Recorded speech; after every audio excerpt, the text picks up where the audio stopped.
Simba ni mnyama muhimu vile wenzangu wameweza kuwaeleza, lakini ni jambo la maana. Kwanza kama Born Free tunaamini bila community yetu wanyamapori hawawezi fanya vyema. So uhusiano mwema ambayo tuko naye pamoja nanyi inawezesha hii mbuga ya Mweru National Park iweze kunawiri.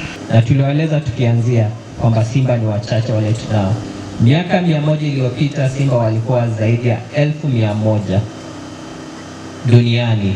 Sasa simba wale waliobaki ni wachache mno, na tukaeleza mwanzoni kwamba ile shida ama taabu simba wanapata haijaletwa kutoka mahali pengine, ni sisi binadamu, kwamba tumeweza kuingia mahali pa simba, tumejikatia mashamba, tumekata miti, tukachoma mkaa, tukaharibu hali ya anga.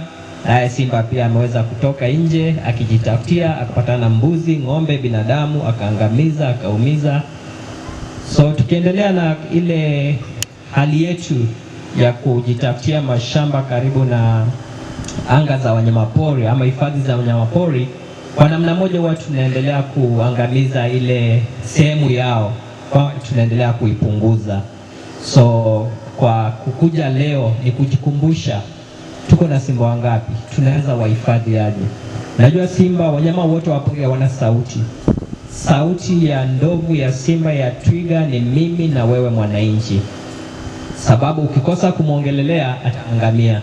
Ndipoza tumekuja hapa tuweze kukubaliana, tusemezane, tukubaliane vile tutaweza kuhifadhi simba, na si simba peke yake, sababu simba atahitaji kuro, simba atahitaji swara, atahitaji paa, atahitaji nyati, twiga ndio aweze kuishi.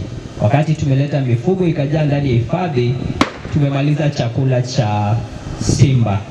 Msiwe na wasiwasi, labda huyo ni tembo wanatuingililia pia, labda wanafukuzwa wasikuja wakatukimbiza, lakini wakati tumeweza kumaliza ile nyasi, tumemaliza chakula ya simba, ndipo simba anaenda nje. So kwetu leo tunafurahia kujikumbusha. Leo tutakuwa tukijikumbusha kila mwaka, kila tarehe 10 Agosti. Ni sababu tu ya uchaguzi tukasema tuirudishe kidogo tarehe 2. Duniani kote tuko na 20,000 ya simba. Kwa hivyo langu tu ni kusema asante sana kwa wale wote ambao wamejitolea siku ya leo, wale wote ambao walipanga siku ya leo, kiongozwa na shirika la KWS na all the partners. We are so grateful. Tushirikiane wote kutunza mazingira yetu. Pia tuhakikishe kwamba mahali maji yetu inapitia, tumeambiwa sasa tuko na mito 4 tu peke yake, na ilikuwa 12.